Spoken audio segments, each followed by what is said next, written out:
Line Arabian dates. இப்போ அது line லயனா டே. இது தரும் ஆரோக்கியம் இயற்கையானது. லயன் லயனா பிரீமியம் டேட்ஸ். குக்கர் விசில மறந்து உணவு வீணாகி போச்சா? இனி அந்த கவலையே வேண்டாம். வழங்குகிறோம் உலகின் முதல் விசில் கவுண்டர் குக்கர், புதிய அல்ட்ரா குரோனோ. அல்ட்ரா என்றால் ஆரோக்கியம். வணக்கம், நான் doctor Satish Devadas, association of health care providers of India என்ற தமிழ்நாடு சாப்டருடைய தலைவர் மற்றும் சிஐஐ மதுரை ஜோனுடைய முன்னாள் தலைவர் மற்றும் தற்போது சிஐஐ தமிழ்நாடுடைய மருத்துவ அணியின் தலைவராகவும் இருக்கின்றேன். இப்போது இந்த வருஷத்தில் நம்ம தமிழக கவர்மெண்ட் வந்து ஒரு அருமையான பட்ஜெட் வந்து கொடுத்துருக்காங்கன்னு சொல்லலாம். இந்த என்னை பொறுத்த மட்டும் மருத்துவத்துறைக்கு இவங்க வந்து செலவு செய்கிறது ரொம்பவே அதிகமாக இருக்கின்றது. கடந்த சில ஆண்டுகளை விட அதிகமாக செலவு செய்கின்றார்கள். நியர்லி 6% அளவுக்கு பட்ஜெட்டோட ஸ்பெண்டிங்கில் மருத்துவத்துக்கு செலவு பண்ணியிருக்காங்க, மருத்துவத்துறைக்கு. ஸோ இது கண்டிப்பாக ஒரு உடம்பு வந்து ரொம்ப முக்கியம். சுவர் இருந்தால்தான் சித்திரம் என்ற ஒரு முக்கியமான ஒரு இந்த வாக்குக்கு அவங்க ஒரு பேஸ் கொடுக்குற மாதிரி இருக்கின்றது. ஸோ அதனால் இதில் இவங்க திருப்பி அவங்க ஃபோக்கஸ் பண்ணக்கூடிய இடங்கள் பார்த்திங்கன்னா, எப்படி யாரெல்லாம் ரீச் பண்ண முடியாதோ அவங்களெல்லாம் ரீச் பண்ணணும் அப்படின்றதுக்காக மொபைல் மெடிக்கல் யூனிட்ஸ் பண்ணியிருக்கிறாங்க. ஸோ அதில் டாக்டர், செவிலியர் மற்றும் மருத்துவ பணியாளர்கள் இவங்க எல்லாரையும் யூஸ் பண்ணி கொண்டு போகிறாங்க. ஸோ அவங்க வந்து பேஷண்ட்டே போய் அவங்க ஊர்லேயோ அந்த இருக்கிற இடத்துல போய் பார்க்குறதுக்காக இந்த மொபைல் மருத்துவ சேவை செஞ்சிட்ருக்குறாங்க. ரெண்டாவது, டாக்டர் டெலிமெடிசன் அப்படின்றதும் இன்னொரு நிறைய இடத்துல மருத்துவர்கள் செல்ல முடியாது, ஸ்பெஷலிஸ்ட் எல்லாம் செல்ல முடியாது. ஸோ அதெல்லாம் டெலிமெடிசன்லேயே பார்த்துக்கலாம் அப்படின்றதுனா டெலிமெடிசன் சர்வீசஸ்க்குமே அவங்க இந்த தடவை ப்ரொவிஷன் கொடுத்துருக்குறாங்க. மூணாவது, இந்த மக்கள்லாம் இப்போ தவறான பாதையில் போய் அவங்களே வீட்டிலேயே டெலிவரி பண்ணுறோம் அப்படின்ட்டு ஏதோ சோஷியல் மீடியாலாம் பார்த்து பண்ணுறதெல்லாம் தவிர்க்கணுன்றதுக்காக ஐ திங்க் இந்த ஒரு நல்ல திட்டம் குழந்தை பேருக்காக அவங்க வந்து தங்க மோதிரம் கொடுக்குறாங்க. அது வந்து கண்டிப்பாக மருத்துவமனையில் குழந்தை பெற வேண்டும் என்பதற்காக ஒரு பெரிய ஊக்குவிப்பாக இருக்கும் என்பதை நான் தெளிவாக இதில் சொல்லிக் கொள்கின்றேன்.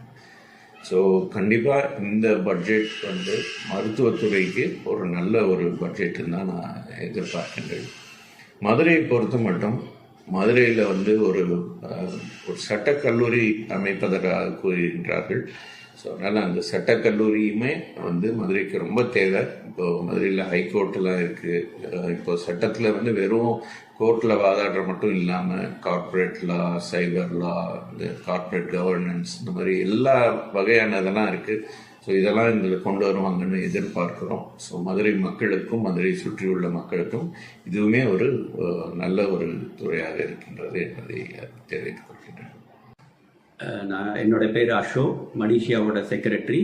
இவர் முகமது யாசிக், மலேசியாவோட வைஸ் பிரசிடென்ட்டு. இன்னைக்கு எல்லாரும் எதிர்பார்க்குற தமிழக பட்ஜெட்டு நீதி அமைச்சர் சப்மிட் பண்ணிக்கிட்டு இருக்காரு.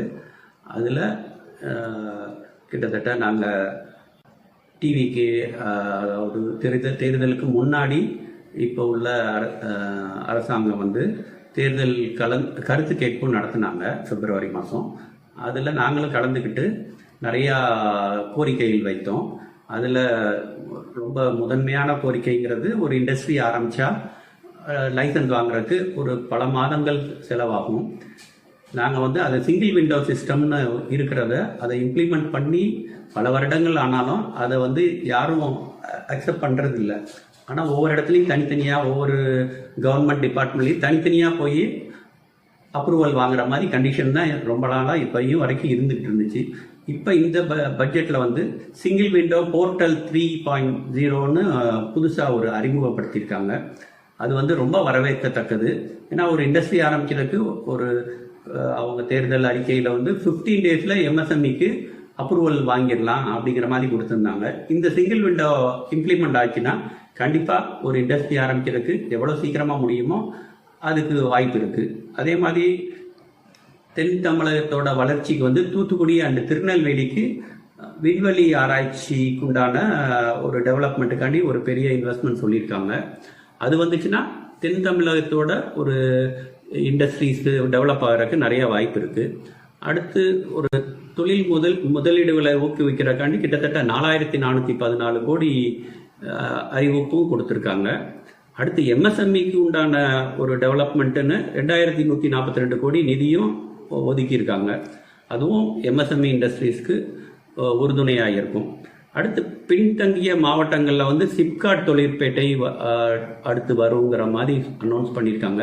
இப்போ இண்டஸ்ட்ரியில் வந்து பார்த்தீங்கன்னா ஒரு 5% இண்டஸ்ட்ரி தான் ஒரு சிப்காட்டுக்குள்ளே இருக்குது. மீதி எல்லாமே ஒரு 95% வந்து சும்மா அவுட்டர் ஏரியா வாங்கி டெவலப் பண்ணிக்கிட்டு இருக்காங்க. அது பார்த்தீங்கன்னா நாளடைவில் ஊர் பெருசாகத்தில் பக்கத்தில் வீடுகள்லாம் வந்துச்சுன்னா ஒரு 10 வருஷம் 15 வருஷத்தில் அவங்களுக்கு ஒரு பக்கத்தில் வீடுகள்லாம் வந்ததுனால பொல்யூஷன் ப்ராப்ளம் இந்த மாதிரி வந்து அவங்களுக்கு இண்டஸ்ட்ரி ரன் பண்ணுறதுக்கே கஷ்டமாயிருக்கு. இதே இது ஒரு தொழிற்பேட்டை டெவலப் ஆச்சுன்னா என்னைக்குனாலும் அது பிரச்சனை இல்லாமல் இருக்கும். அது வந்து ரொம்ப வரவேற்கத்தக்கது. அதே மாதிரி டிடிசிபி அப்ரூவலுக்கும் இப்போ ஏஐ மூலமாக அப்ரூவ் பண்ணுறதுக்கு ஒரு திட்டம் அனௌன்ஸ் பண்ணியிருக்காங்க. அது ரொம்ப ரொம்ப சிறப்பானது. ஒரு இண்டஸ்ட்ரி ஆரம்பிக்கிறதுக்கு ஒரு டிடிசிபி அப்ரூவல் எவ்வளோ முக்கியங்கிறது அதுவும் சீக்கிரமாக வந்துச்சுன்னா சிங்கிள் விண்டோ இது மாதிரியே இதுவும் யூஸ்ஃபுல்லாக இருக்கும். இது ஃபுல்லாகவே பெனிஃபிட்ஸு, எம்எஸ்எம்இயோட பெனிஃபிட்ஸ் இருந்துச்சு. ரொம்ப ரொம்ப எதிர்பார்த்ததுங்கிறது இபியோட இந்த ஃபிக்ஸட் சார்ஜஸ்ங்கிறது ஒரு 3-4 இயர்ஸ்க்கு முன்னாடி முந்தைய அரசாங்கம் வந்து 35 ரூபீஸ்லேருந்து 165 ரூபீஸ் கிட்டத்தட்ட 5 மடங்கு கூட்டினாங்க. 5 மடங்கு கூட்டினதுனால பார்த்தீங்கன்னா அது வந்து அவங்களுக்கு சாதனையாக இருக்கலாம். பட் எம்எஸ்எம்இ இண்டஸ்ட்ரீஸ்க்கு வந்து அது வந்து ரொம்ப பெரிய வேதனைன்னு சொல்லலாம். அந்த அளவுக்கு நிறைய இண்டஸ்ட்ரி வந்து அதனால நலிவடைஞ்சு போச்சுங்கிறது தான் உண்மை. நிறைய சின்ன சின்ன இண்டஸ்ட்ரீஸ்லாம் அதனால ஃபிக்ஸட் சார்ஜஸ் போட்டனால நிறையாவே கிட்டத்தட்ட 3 நிலைக்கு வந்துடுச்சு. அதை வந்து ஒரு பழைய நிலைக்கு கேட்டிருந்தோம். அட்லீஸ்ட் அதுலேருந்து ஒரு 10% ஒரு 15% கூட்டி அனௌன்ஸ் பண்ணியிருந்தாங்கன்னா எம்எஸ்எம்இக்கு அது ரொம்ப பெனிஃபிட்டாக இருக்கும். அடுத்து அதே மாதிரி சோலாருக்கு வந்து சென்ட்ரல் கவர்மெண்ட்லேயும் சரி ஸ்டேட் கவர்மெண்ட்லேயும் சோலார் இம்ப்ளிமெண்ட் பண்ணணும்னு சொல்கிறாங்க. வீடுகளுக்கு பார்த்தீங்கன்னா வீடுகளுக்கு வந்து சப்சிடிங்கிறது ஒரு 78,000 கொடுக்குறாங்க. கொடுத்துட்டு அதில் செட் ஆஃப் வசதியும் இருக்குது. பட் இண்டஸ்ட்ரியில் சோலார் போட்டோம்னா சப்சிடியும் கிடையாது, இந்த செட் ஆஃப் வசதியும் கிடையாது. ஃபிக்ஸட் சார்ஜஸும் இருக்குது, நெட்வொர்க்கிங் சார்ஜஸும் இருக்குது. அப்படிங்கிறதுல அதில் பெருசாக பெனிஃபிட்ஸ் இல்லை. அந்த பெனிஃபிட்ஸு எதிர்பார்த்தோம் நாங்கள் சோலாரில் இந்த வருஷத்தில் பட்ஜெட்டில் வரும்னு. அதுவும் வராததுலங்கிறது ரொம்ப கொஞ்சம் கஷ்டமாக தான் இருக்குது. பட் வரும் காலங்களில் வருங்கிற நம்பிக்கையில் நாங்கள் இருக்கிறோம். அதே மாதிரி தனியார் தொழிற்பேட்டை வந்தாலும் இந்த மாதிரி ஒரு அந்த அனௌன்ஸ்மெண்ட்டும் பெருசாக இல்லை. தொழிற்பேட்டையும் தனியார் பிரைவேட் இண்டஸ்ட்ரியல் எஸ்டேட் வந்துச்சுன்னா அது ஒரு அடிஷ்னல் பெனிஃபிட்ஸாக இருக்கும். அதை பற்றின ஒரு அனௌன்ஸ்மெண்ட் இல்லை. அதே மாதிரி ஒரு கஷ்டமான காலத்தில் வந்து ஒரு 4% இன்ட்ரெஸ்டில் வந்து தேர்தல் அறிக்கையிலேயே அனௌன்ஸ் பண்ணியிருந்தாங்க. இப்போ பார்த்தீங்கன்னா இப்போ அந்த போர் நடக்கிறதுனால நிறைய இண்டஸ்ட்ரி வந்து அஃபெக்ட் ஆகிருக்கு. அதுக்கு வந்து அது ஒரு அனௌன்ஸ்மெண்ட் அந்த தேர்தல் அறிக்கையில் இருந்தது, இந்த வட்டம் அனௌன்ஸ்மெண்ட்டில் இல்லைங்கிறது கொஞ்சம் வருத்தம் அளிக்கிறது. பட் இது வந்து வரும் காலங்களில் பண்ணாங்கன்னா நல்லாயிருக்கும். இதுக்கு முந்தைய பட்ஜெட்லலாம் பார்த்தீங்கன்னா நிறைய நாங்கள் கோரிக்கைகள் கொடுத்தோம். பட் எம்எஸ்எம்இக்கு வந்து பெருசாக வந்து அதுக்கு எதுக்கும் நம்ம கோரிக்கையை எதிர்பார்த்து எதுவும் செஞ்சதில்லை. பட் இந்த பட்ஜெட்டில் வந்து ஒரு சிலது நல்லது நிறையா பண்ணியிருக்காங்க. அது வந்து கண்டிப்பாக எல்லாருக்கும் பெனிஃபிட்ஸாக இருக்குங்கிறது எங்களோட நம்பிக்கை. மாண்புமிகு முதல்வர் வந்து தேர்தல் அறிக்கையிலையும் சரி டெல்லியில் நடந்த ஒரு சிஎம் மீட்டிங்லேயும் சீஃப் மினிஸ்டர்ஸ் மீட்டிங் டெல்லியில் நடந்ததுலேயும் தமிழ்நாடு வந்து 2036 வந்து $1.5 trillion அச்சீவ் பண்ணிடுவோம். ஜிடிபி அந்த எக்கனாமி இதில் க்ரோத் காமிப்போம் அப்படின்னு அனௌன்ஸ் பண்ணார். அந்த அனௌன்ஸ் பண்ணதுக்கு எம்எஸ்எம்இயோட பங்கு வந்து பெரிய பங்கு. இப்போ கிட்டத்தட்ட இந்தியாவிலேயே ஜிடிபியில் எக்கனாமிக் க்ரோத் வந்து தமிழ்நாடு வந்து 11.19% இருக்குது. ஓவரால் இந்தியாவிலேயே மொத்தம் 7.7 தான். பட் நம்ம வந்து முதல் மாநிலமாக திகழ்ந்துக்கிட்டு இருக்கோம். இப்போ நம்ம சீஃப் மினிஸ்டர் சொன்னபடி $1.5 ட்ரில்லியன் ரீச் பண்ணுறதுக்கு அடுத்த வருஷத்துலேருந்தே 15% ஆஃப் ஜிடிபி இருந்தால் தான் அதை ரீச் பண்ண முடியும்.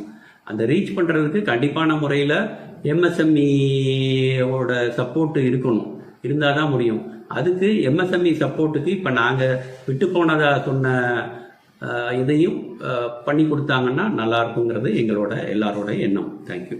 நான் பேராசிரியர் முத்துராஜா, அமெரிக்கன் கல்லூரியில் ஓய்வு பெற்ற பேராசிரியர். இந்த ஆண்டு தமிழக அரசின் வரவு செலவு திட்டம் குறிப்பாக 2026-27 பார்க்கும்போது ஒரு பாராட்டத்தக்க வகையிலே இருக்குன்னு நான் சொல்லலாம். காரணம், கடந்த 20 ஆண்டுகளிலே விடுபட்ட சில பகுதிகளை, சில துறைகளை இந்த வரவு செலவு திட்டத்திலே அவர்கள் நினைத்து பார்த்திருக்கிறார்கள், ஒதுக்கீடு செய்திருக்கிறார்கள்.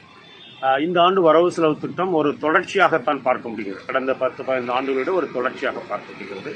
காரணம், புதியவர்களால் உருவாக்கப்பட்ட திட்டமாக இருந்தாலும் கூட ஒரு புதுமையை எதிர்பார்த்தோம். அந்த புதுமையும் புத்தாக்கமும் இன்னும் கொடுத்திருக்கலாம் என்று எதிர்பார்ப்பு அது இல்லை. இருந்தாலும் கூட இந்த வரவு செலவு திட்டத்தில் பல நல்ல விஷயங்களை நாம் பாராட்டியே ஆக வேண்டும். ஒன்று, இந்த குறுகிய காலத்திலே இந்த வரவு செலவு திட்டத்தை சமர்ப்பித்திருக்கிறார்கள். 2, நிதி பற்றாக்குறை இருக்கின்ற சூழலிலே பல துறைகளுக்கு நிதி வழங்கப்பட்டு ஒதுக்கப்பட்டிருக்கிறது. இன்னும் குறிப்பாக சொல்லப்பட வேண்டும் என்றால் சமூக நலனும் சமச்சீர் வளர்ச்சியும் பெறுவதற்கான ஒரு வரவு செலவு திட்டமாக பார்க்கிறது. எப்படி அப்படின்னு நம்ம தெரியும்.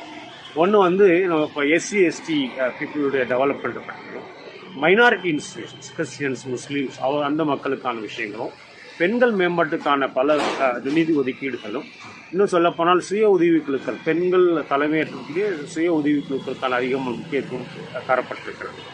கிராமப்புறங்களிலே விலையில்லா கறவை மாடுகள், விலையில்லா ஆடு வளர்ப்பு திட்டம், இந்த மாதிரி திட்டங்களை பார்க்கின்ற பொழுது சமூக நலனிலே அக்கறை கொண்டிருக்கிறார்கள்.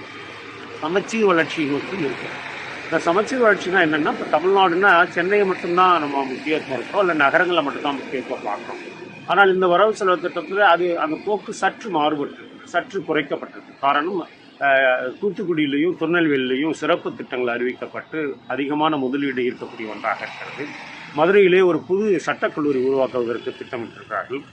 காவேரி, வைகை, தாமிரபரணி போன்ற நதிகளிலே சுற்றுலா மேம்பாட்டு மேலே கொண்டு வந்திருக்கிறார்கள். இப்படி பார்க்கின்ற பொழுது பொருளாதார வளர்ச்சி, பொருளாதார முதலீடுகளை பரவலாக்குகின்ற ஒரு முயற்சியை செய்திருக்கிறார்கள். அதை பாராட்டப்பட வேண்டும். இன்னும் சொல்லப்போனால் ஏறக்குறைய எல்லா துறைகளையும் இந்த நிதி மந்திரி அறிவித்திருக்கிறார். பெரும்பாலும் வரவு செலவு திட்டங்களில் முக்கியமான துறைகளை சொல்லிவிட்டு மற்ற துறைகளெல்லாம் புத்தகத்திலே படித்து விடலாம் என்று இருப்பார்கள். ஏறக்குறைய ஒரு 2.5-2.25 மணி நேரம் வாசிக்கப்பட்ட அந்த வரவு செலவு திட்டத்தில் இருக்கக்கூடிய எல்லா துறைகளையும் அறிவிக்கப்பட்டிருக்கிறார். சில துறைகளிலே சென்ற ஆண்டுகளை விட இந்த ஆண்டு அதிகரிக்கும், சில துறைகளிலே இந்த ஆண்டு குறைந்தும் இருக்கிறது. குறிப்பாக பள்ளி கல்வித்துறை எடுத்துக்கலாம், உயர்கல்வித்துறையெல்லாம் எடுத்துக்கலாம், அது குறைந்து இருக்கிறது. அதை கவனித்திருக்க வேண்டும். ஏனென்றால் இன்றைக்கு பொருளாதாரம் என்பது கல்வி சார்ந்த பொருளாதாரமாக இருக்கிறது. கல்வி வளர்ச்சியின் அடிப்படையில் தான் பொருளாதார வளர்ச்சி பார்க்கும். அந்த அடிப்படையில் இருந்திருக்க வேண்டும்.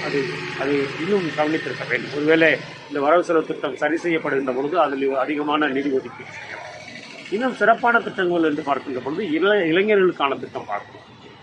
இளைஞர்களுக்கான என்ன திட்டம் இருக்கிறது? இளைஞர்கள் ஒரு புதிய விஷயங்களை உருவாக்குவது, ஒரு புதிய ஒரு ஸ்டார்ட் அப் கொண்டு வராங்க, இல்லை தொழில்நுட்பம் கொண்டு வராங்க, இல்லை பள்ளிகளில் படிக்கக்கூடிய மாணவர்களுக்கான மடிக்கணினி கொடுக்கிறது, சைக்கிள் கொடுக்கிறது. இப்படி பள்ளியிலையும் கல்லூரியிலையும் கூடிய மாணவர்களுக்கான ஒரு புதிய திட்டங்கள், அது ஏற்கனவே அறிவிக்கப்பட்ட பல திட்டங்களாக இருந்தாலும் அதில் புதுமையை உருவாக்கி, என்ன புதுமை, ஒரு ஹெல்மெட்டோடு சேர்ந்தது, அந்த மாதிரியான விஷயங்களை பார்க்கணும். பாதுகாப்பு கருதியும் அறிவித்திருந்தால் அது பாராட்டத்தக்க ஒன்று. இன்னும் 2 விஷயங்களையும் பாராட்டி ஆக வேண்டும். என்னென்னால் ஒருங்கிணைக்கப்பட்ட வரவு செலுத்தமாக பார்க்குறது. என்னென்னா, கிராமப்புறங்களும் நகர்ப்புறங்களும் ஒன்றிணைக்கப்படுகின்ற சூழலிலே இருக்க வேண்டும் என்ற அடிப்படையில் இந்த வரவு செலவு திட்டம் கவனிக்கப்பட்டிருக்கிறது. ஆனால் நிதி ஆதாரங்களை பார்க்கின்ற பொழுது நீங்கள் நிறைய பார்த்தீங்கன்னா, நிறைய திட்டங்கள் சென்னை சென்னை சென்னை என்று வந்திருக்கிறது. அப்படின்னா என்னென்னா, சென்னையை ஒரு உலக நகரமாக மாற்ற வேண்டும் என்று அறிவித்திருக்கிறார்கள். ஒருபுறம் பாராட்டுக்கள். ஏன்னால் உலகிலே மிக முக்கியமான நகரங்களிலே, தொன்மை நகரங்களிலே, தொழில்நுட்ப நகரங்களிலே சென்னை உண்டு. ஆனால் அது கடந்த 20-30 ஆண்டுகளாக பெரிய வளர்ச்சி பெறவில்லை. அதை அறிவித்திருக்கிறார்கள்.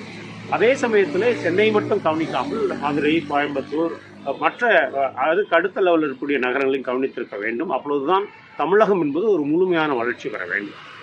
இன்னொரு விஷயத்தை நம்ம சொல்லணும். குறிப்பாக உலக அளவிலே பார்க்கின்ற பொழுது இந்தியா 2047 அதிகமான வளர்ச்சியை பெற வேண்டும். வளர்ச்சி மட்டும் இல்லை, ஒரு சமூகம் சார்ந்த வளர்ச்சி பெற வேண்டும் என்று பார்க்கிறோம். எஸ்டிஜின்னு சொல்கிறோம், அதாவது சஸ்டைனபிள் டெவலப்மெண்ட் கோல் சொல்கிறோம், நீடித்த நிலைத்த வளர்ச்சிக்கான இலக்குகள் பார்க்குறோம். அதை நோக்கிய பயணத்தில் தமிழ்நாடு இந்தியாவில் முதன்மையாக இருக்கிறது. அதை தக்க வைத்துக் கொள்வதற்கான முயற்சிகளும் எடுத்திருக்கிறார்கள். குறிப்பாக நலம் சார்ந்த முதலீடுகள், நலம் சார்ந்த ஒதுக்கீடுகள், கல்வி சார்ந்த ஒதுக்கீடுகள், கிராமப்புறம் சார்ந்த ஒதுக்கீடுகள், பெண்கள் மேம்பாடு சார்ந்த ஒதுக்கீடுகள், இன்னும் முக்கியமாக சொல்லணும்னா வயதானவர்களுக்கான பல திட்டங்கள்.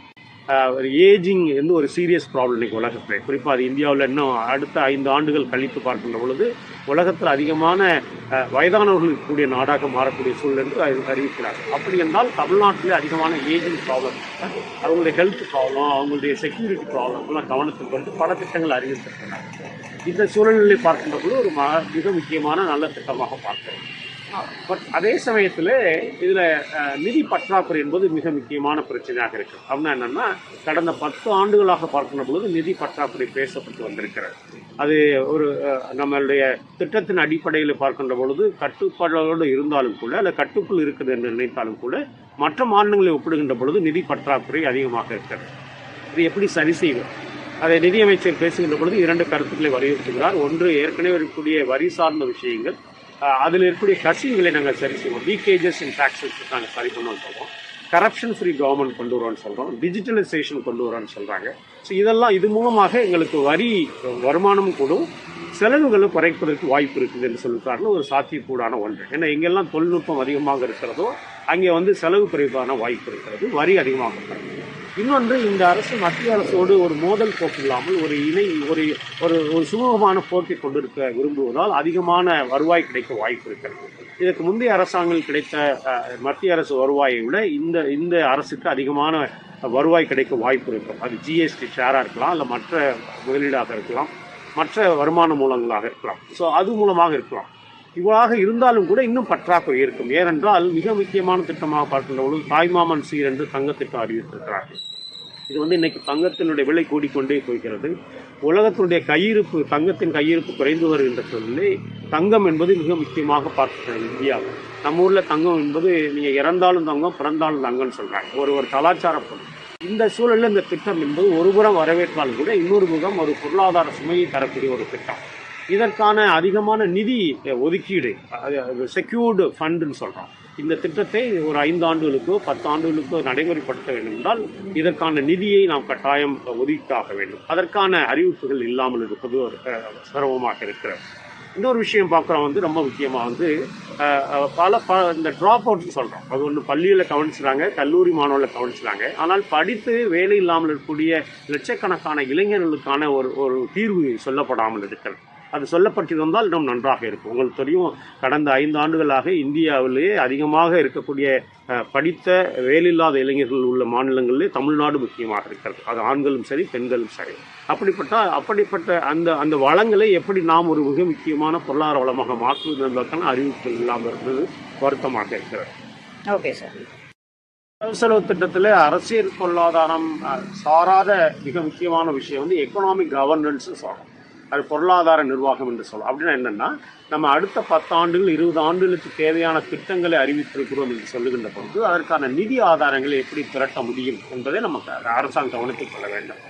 பொருளாதார பேராசிரியர் மாண்டே சிங் அலுவாலியா தலைமையில் குழு அமைக்கப்பட்டிருந்தாலும் கூட அந்த குழு என்பது என்ன கவனத்தில் கொள்ள வேண்டும் என்றால், எப்படி நீண்ட காலத்தில் உலகளாவிய அளவில் நிதி ஆதாரத்தை பெறலாம். இப்போ ஒரு உதாரணம் சொல்லலாம். என்னென்னா, இப்போ தமிழர்கள் வெளிநாடு வாழ் தமிழர்கள் மூலமாக எப்படியெல்லாம் நாம் நன்மையை பெறலாம், வெளிநாடு வாழ் தமிழர்கள் தொழில்நுட்ப அடிப்படையில் எப்படி நன்மைகளை பெறலாம், வெளிநாடு வாழ் தமிழர்கள் இருக்கக்கூடிய விஷயத்தில் பன்னாட்டு நிறுவனங்கள் இருப்பாங்க, உலக வங்கியில் இருக்கலாம், IMFல இருக்கலாம், ஏஷியன் டெவலப்மெண்ட் பேங்க்ல இருக்கலாம். தமிழ்நாட்டை சேர்ந்தவர்கள், தமிழர்களாக இருக்கக்கூடியவர்கள் அங்கே இருக்கக்கூடிய அந்த நுண்ணறிவை, குறிப்பாக அவர்களுடைய அனுபவத்தையும் நான் பெறுகின்ற பொழுது தமிழக பொருளாதாரத்தை கட்டாயம் உதவியாக இருக்கணும். உதாரணத்துக்கு நீங்கள் சொல்லணும், இப்போ HCL சிவநாடார் ஐயா எடுத்துக்கலாம். இவங்கெல்லாம் தமிழ்நாட்டை சேர்ந்து உலகளாவிய நிறுவனமாக இருக்கிறார்கள். இப்படிப்பட்ட பல நிறுவனங்களோடு தொடர்பு கொண்டு தமிழக பொருளாதாரத்தில் அடுத்த 5 ஆண்டுகள் 10 ஆண்டுகளுக்கு எப்படி நிதி நிர்வாகத்தை சரி செய்வது என்பதை அவர்கள் கடைபிடிக்க வேண்டும். தமிழ்நாடு பட்ஜெட் வந்து ஒரு வரவேற்கத்தக்க நிறைய மூவ்ஸ் பண்ணியிருக்காங்க. அதில் குறிப்பாக இது ஒரு கிளைமேட் சேஞ்ச் ஒரு ஃபோக்கஸ்ட் பட்ஜெட்னே சொல்லலாம். ஸோ இதில் கோஸ்டல் இரோஷன் வந்து தடுக்கிறதுக்கு நிறையா இனிஷியேட்டிவ்ஸ் எடுக்கிறாங்க.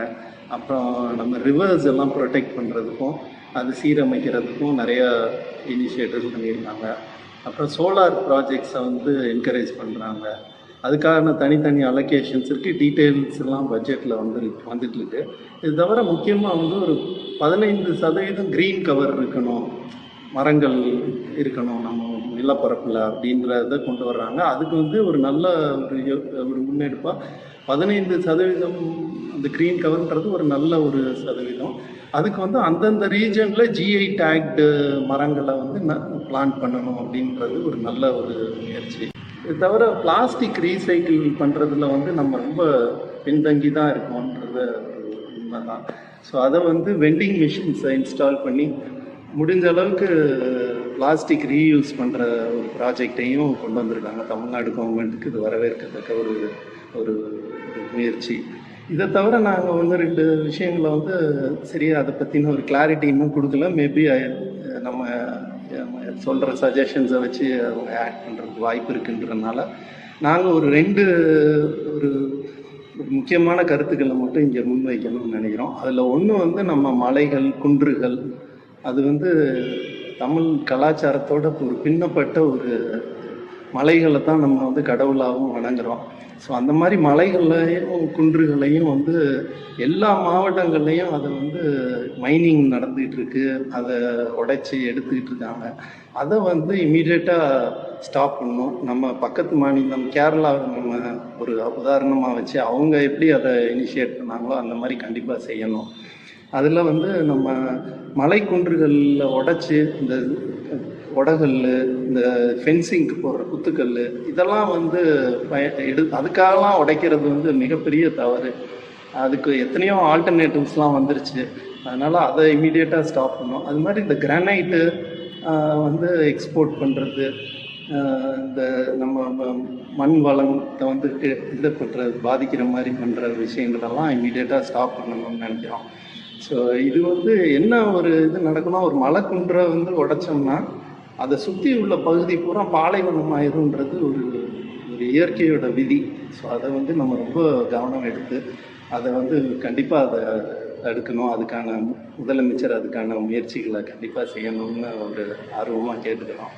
அப்புறம் இதை தவிர வந்து மழை பொழிவும் குறையுது, வெப்பநிலை கூடுது, இவ்வளவு பிரச்சனைகள் இருக்குது. இப்போ பொருளாதாரம் வந்து ஒரு இயற்கை சார்ந்த ஒரு பொருளாதாரமாக அமையணும். அதுதான் கண்டிப்பாக வந்து ஒரு ஓவரால் ஒரு நல்ல ஒரு எக்கானமியாக இருக்கும் அப்படின்றதுல எந்த மாற்று கருத்தும் கிடையாது. இதை தவிர மழை நீர் சேமிப்பு வந்து வீடுகள்லாம் கம்பல்சரின்னு நம்ம பண்ண மாதிரி அதை திருப்பி இன்னொரு தடவை அதை வந்து கொஞ்சம் ஒரு ரூலை ஸ்ட்ரிக்ட் பண்ணுறதும், அப்புறம் பொதுவான இடங்களில் வந்து கொஞ்சம் பள்ளமான பகுதிகளில் இந்த ரீசார்ஜ் போருன்னு சொல்லுவாங்க, அந்த மாதிரி பெரிய ரீசார்ஜ் போர்ஸை பண்ணி மழைநீர் வந்து எங்கேயுமே வேஸ்ட் ஆகாமல் எல்லாத்தையும் கிரவுண்ட் வாட்டர் வந்து லெவல்ஸை கூட்டுறதுக்கான முயற்சியும் பண்ணணும். இன்னும் பல இதை சொல்லலாம். பட் இருந்தாலும் இந்த 2 முன்னெடுப்புகளை மட்டும் நாங்கள் சொல்லணும்னு நினைக்கிறோம். நன்றி.